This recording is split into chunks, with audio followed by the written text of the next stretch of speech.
ধর্ম অবমাননা থাকতে পারবে না, কারণ এটাকে হেট স্পিচ হিসেবে গণ্য করা হয় গণতান্ত্রিক পৃথিবীতে।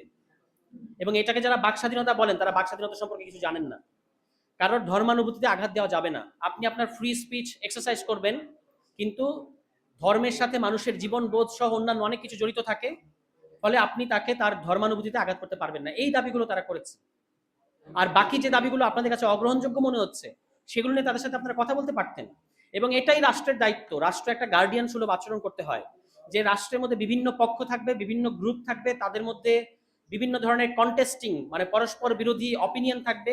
এগুলোকে নেগোশিয়েট করার পলিটিক্যাল স্পেস তৈরি করা হচ্ছে রাষ্ট্রের দায়িত্ব। কিন্তু রাষ্ট্র নিজেই যখন একটা পক্ষ হয়ে দাঁড়ায় এবং গণহত্যা করে, তখন তো সে এটা পারবে না, এবং সেটাই ঘটেছে।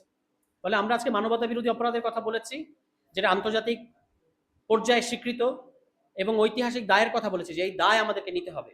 এই দায় বাংলাদেশের সবাইকে নিতে হবে, এবং এটা এই দায়টাকে ডিল না করে, কোনো বাইপাস নাই এখানে। এই গণহত্যার বিষয়ে আলোচনা না করে, এটাকে আমরা ওভারলুক করে কোনো গণতান্ত্রিক রাষ্ট্রের জায়গায় পৌঁছাতে পারবো না।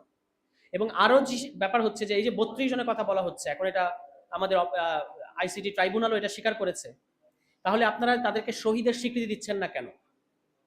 হেফাজতের ওই কর্মসূচিতে যে মাসুম বাচ্চাদেরকে হত্যা করা হয়েছে, তারা শহীদ, এটা আমাদেরকে পরিষ্কার ভাষায় বলতে হবে। এবং এটা আমরা তো বলেই যাচ্ছি, এটা রাষ্ট্রীয় পর্যায় থেকে এটা স্বীকৃতি আসতে হবে। কেন আসতে হবে? কারণ হচ্ছে যে আপনি, তারা একটা জুলুমের বিরুদ্ধে, শহীদকে যে অন্যায়ের বিরুদ্ধে সাক্ষ্য দেয়, যে জুলুমের বিরুদ্ধে সাক্ষ্য দেয়, তারা একটা জুলুমের বিরুদ্ধে সাক্ষ্য দিতে এসেছিলেন ঢাকা শহরে, এবং তাদেরকে হত্যা করার মধ্য দিয়ে তারা নিজেরাই জুলুমের শিকার হয়েছে।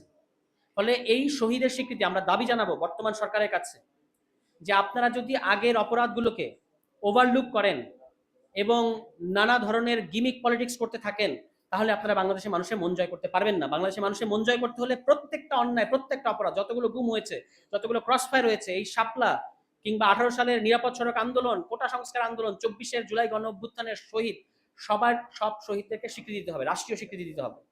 এবং এটা দেওয়ার মধ্য দিয়ে আমরা গণতান্ত্রিক রাষ্ট্রে পৌঁছাতে পারবো। আর আপনারা জানেন যে আমাদের এই যারা শিক্ষার্থীরা যারা এসেছিল ঢাকা শহরে, তারা হচ্ছে, আমরা যেটাকে বলি যে মজলুমেরও মজলুম।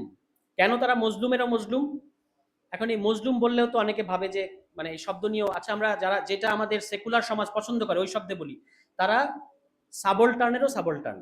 তাহলে তারা যে শব্দে তারা খুশি হবে, আমি সেই শব্দটাই বলছি।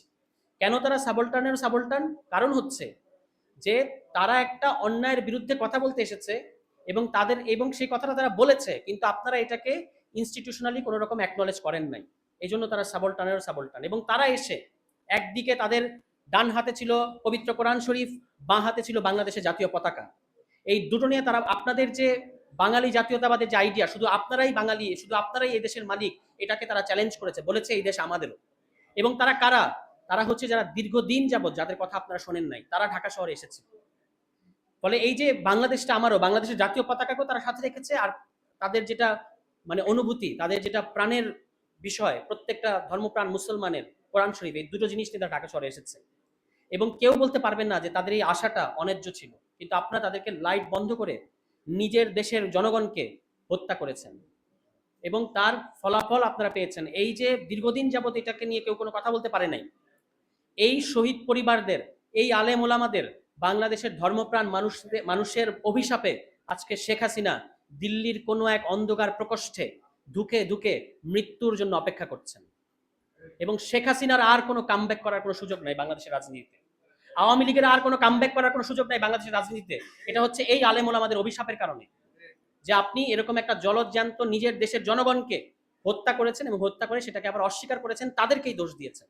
এজন্য আজকে আপনি কি ভয়ঙ্কর, আজকে যখন মৃত্যু ঘটবে, আপনার জানাজা করানোর লোক পাবেন না। আপনি একজন মুসলমান হিসেবে, আপনি যদি নিজেকে মুসলমান, আপনি তো তাহাজ্জুদে নামাজ পড়তেন, আমরা এটা খুব ফলো করে প্রচার করতেন।